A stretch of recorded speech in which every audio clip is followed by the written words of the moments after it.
Hello and welcome back to Wrenching with Rob. So it's been a little while. I've been playing around and quite truthfully I just kind of forget to turn the camera on, or maybe I'm a little embarrassed. I don't want everybody to see what I'm doing and how I'm screwing things up.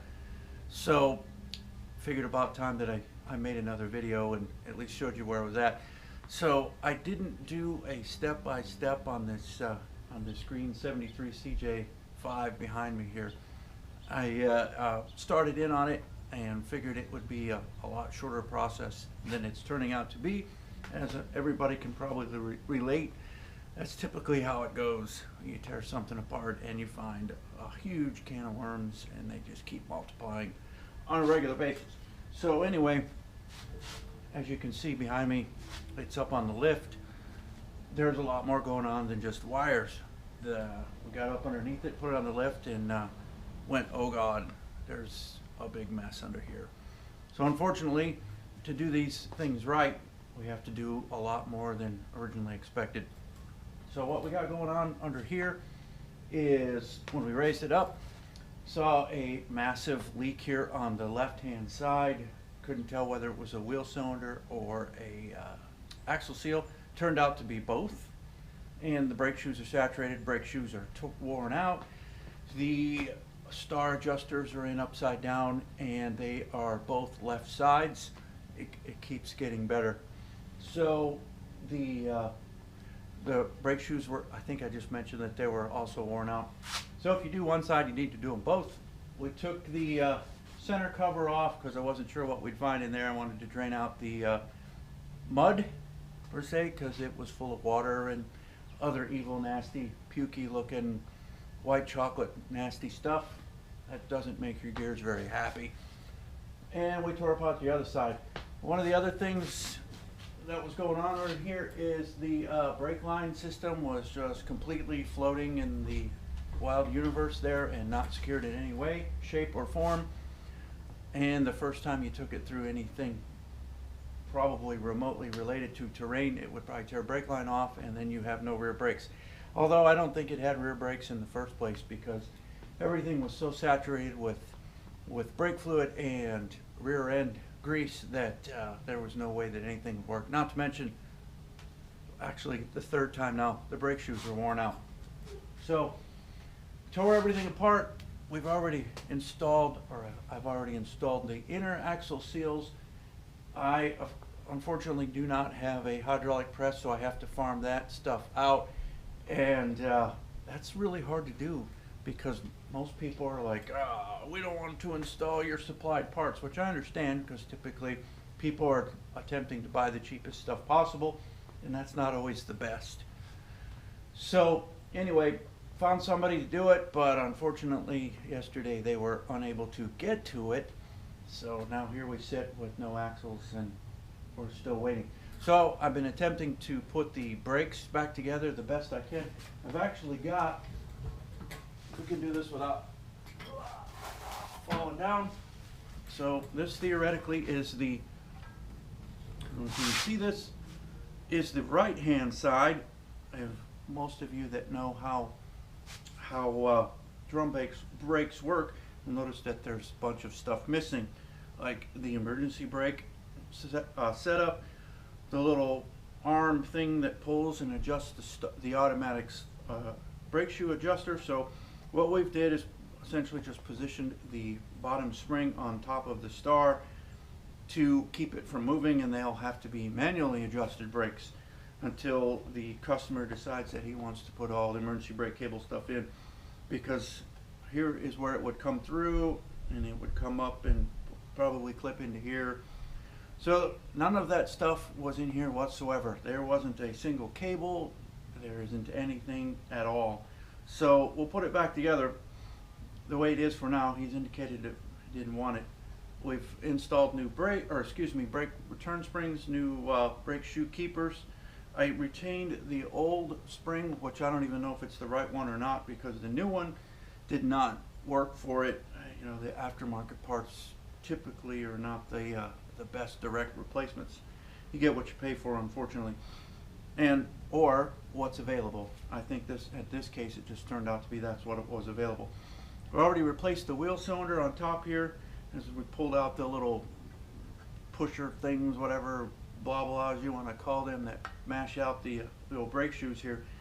When I pulled it out of the other one, a bunch of brake fluid poured out. And the best way to check these, if you're going to see if you have bad wheel cylinders, is one, if they're really old, they're bad. Trust me, they're bad. They don't last forever.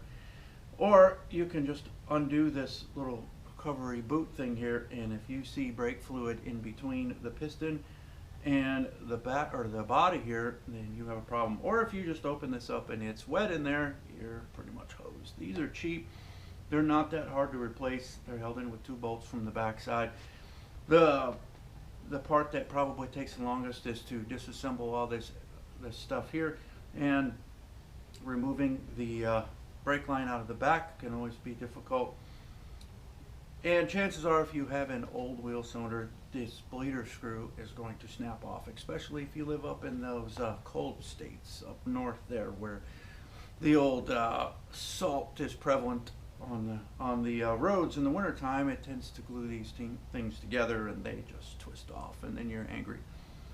So as you can see, we've made an attempt at cleaning up the back side of the backing plate here to make it look prettier. At least that part will go faster. The rest of it looks pretty rough, but this part will go really, really fast, if you can believe it. And it looks like somebody's actually taken the time to clean stuff up. We'll put this all back together. I made the cardinal mistake, or sin, or whatever you want to call it, of disassembling both sides, which you do not want to do, because when you take apart both sides, now you don't have the blueprint to put it back together. But I can pretty accurately say that the other side was not put together properly either, so I think I'm going to be okay. So enough rambling about that. Well, I'm actually not done. So the star adjuster down here, the theoretical way this is supposed to work is when you back up and apply the brakes, this whole mess right here moves, and as it moves, it twists this lower star portion here and sets up the tension until when it moves, it only clicks it, and it's supposed to only go one way. You actually have to push a tool in there to turn it the opposite direction to release them. So none of that stuff's there, and these are different from left to right. They're marked underneath the little cap here. One says L, one's supposed to say R, but they both say L, believe it or not, because the threads on this, one is left-handed, one is right-handed. So anyway, I have to figure that out, but since it's all manual brakes, it doesn't really matter anyway. So we've got one side completed. We'll put that back down here in the dungeon, and we'll bring you over and show you all the other fun stuff that's going on underneath here. Took the gas tank out to run the wiring up for the fuel gauge sending unit, so he actually will have a functional gas gauge. There wasn't before. Excuse me. What else have we done under here?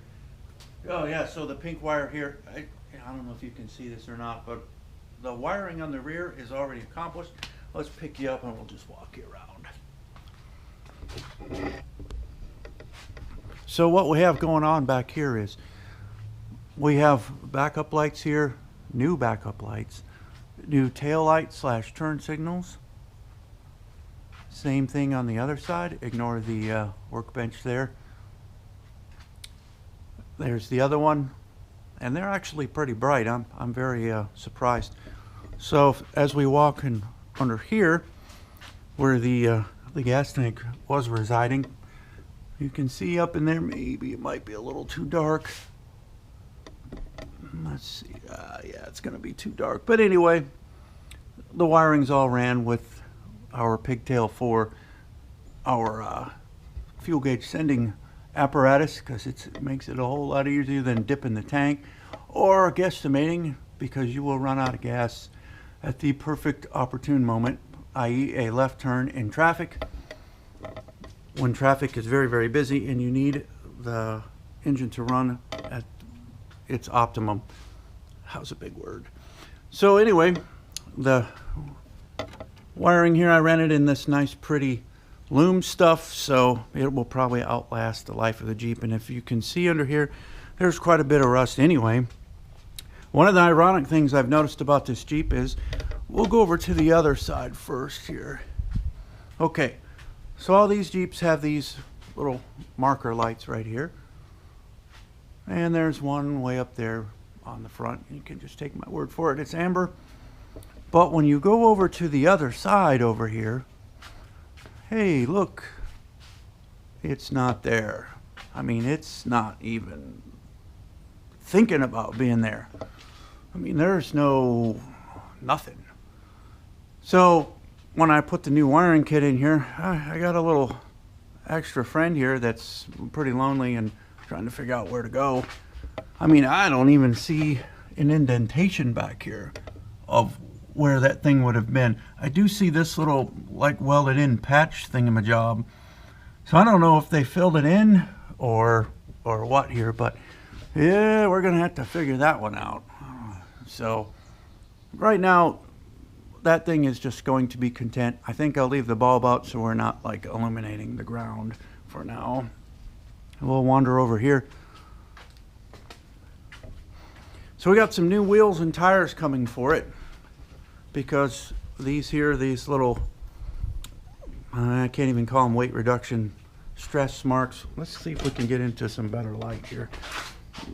Yeah, that's what we're talking about. See, I'm pretty sure that these little designs are not supposed to be there. And you'll notice that this stuff down here, this, I'm horrible with the camera. And through the trick of YouTube magic, camera trick, we have new tires, just like that.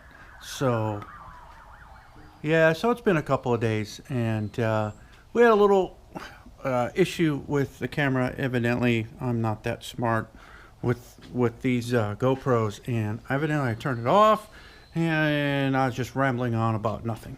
So anyway, here's the new ones. As you can see, they look pretty good, I think, anyway. Here's the old angry ones with the ultra angry rims and our nice little, what I refer to as weight reduction stress marks there. Actually, this is one of the better ones. And we have nice, pretty new rims and tires, minus one lug nut, but that's why they put 5 on there instead of 1. So in case you lose one, you have multiple. Never mind all the weight, but they are big tires. So I got the hoist brake on, as you can see. Yeah, gotta love that. So with the rims and tires on, you can now see that the brakes are obviously finished. That would be a pretty big party foul on my part if I put the rims and tires and drums and all that stuff back on there without the brakes in there. Did make up some custom go fast brake lines here. I still have to put the securing devices on the top here of the differential and also on the axle tube, as the original ones are completely gone, and I guess they are the free floating type, or at least that's what I took off of there. Should replace the flex line, as it's probably the original and subject to break. I did paint up the backing plates and make them all kinds of go fast, and at least look better anyway. You might notice the missing components, i.e. the emergency brake or parking brake, just didn't have it, so I guess that'll come at a later date. We have made some improvements on the wiring portion of it. I have to hold you up really high there so you can see in there. We were dialing in on the dash, but the brand new fuel gauge that we bought is not putting out the right output for it, so I had to send it back, and we're waiting on another one. I'll bring you back here in just a moment when we get it back down. I think what we're going to do today is pull the head gasket, or at least the head off, and see what kind of angriness we can find in there. We'll bring you back. So hopefully I got enough battery to talk at you a little bit longer. I want to thank you for hanging out with Wrenching with Rob. Apologize that some of these videos have been a little few and far between. We've got tires on there, brakes are done. and it's moving along. Obviously, you can see some of the other stuff I've showed you before, the brake lights and tail lights. Electrical, it started out as electrical, it's turned in quite a bit more, but I like to have everything work. So again, thank you for hanging out with Wrenching with Rob, and the next time you see us, we'll be off with the head on this monster, and we'll go from there. Thank you, and have a good day. Merry Christmas and all that happiness.